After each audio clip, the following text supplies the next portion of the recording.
quick tutorial is just to allow you to understand how and why to set up your Photoshop interface to allow you quick and easy access to the tools that you'll use as a photographer, not as a graphic designer or anything else. We strictly just want to see what tools to use as a photographer to enable us just to get around the edit quickly.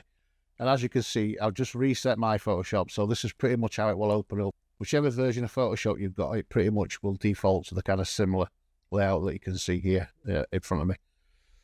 So although I'm using Adobe CC 2025 or whatever we're on now, you'll see it's defaulted to something called Essentials. If you look over on the top right, you can see a little pane there. If you click that little arrow to have a look, you'll see it says Essentials. And you've got all these other things on here, which you're never really going to use. Some of you might do if you're into that kind of stuff.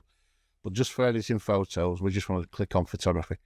So all we're going to do is we're going to change our workspace from Essentials to Photography by clicking on that.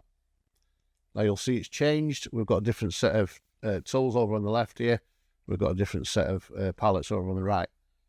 What we want to do now, though, to make our job easier on finding our tools and getting our workflow better, is to separate these out into essential elements that we're going to use as photographers. So you can just drag and drop these out of the way. So if you look on histogram here, for example, if I just drag it off like that, you can see histogram. We'll leave that there for a second. We're going to use the histogram quite heavily with our editing techniques. Adjustments here, we don't really need that, so we can get rid of that. Libraries, we don't need that, so we're going to get rid of that. Navigator, get rid of that. You can see all that. Now, you can collapse all these in one go, but I'm just showing you how to drag and drop them out of the way for now. Layers we're going to use heavily, so we'll get layers out of there. Channels we'll use a bit as well, so channels can come out. Paths, we'll not use that in this edit setup, and we'll just drag that bar out of the way there. We'll just close that down. For me, there's still one palette missing, which I use quite heavily, and it's more for a reference than anything.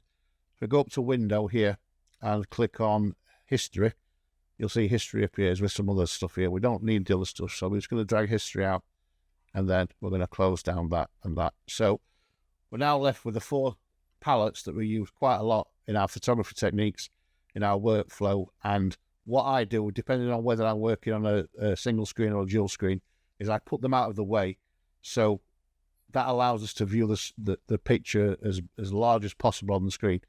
If you put all these, like just randomly around the screen, it obscures your view of the actual picture you're working on.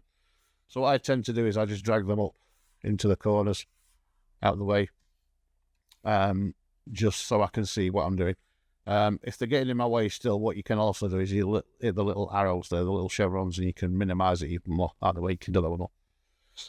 But that's basically what my Photoshop setup is, and hopefully you can use this and get a better workflow and start to realize that things are easy to find, things are there for memory. You're not thinking, oh, what tools did I have? You're not having to scroll through big things on the side. You've opened Photoshop, you've changed from Essentials to Photography, you separate out the photography tools you're going to use a lot, and now you're ready to go. I hope you enjoyed that. If you did, please like, share, and subscribe. And if you hit the bell, you'll be notified of every time I bring another tutorial or podcast. Cheers.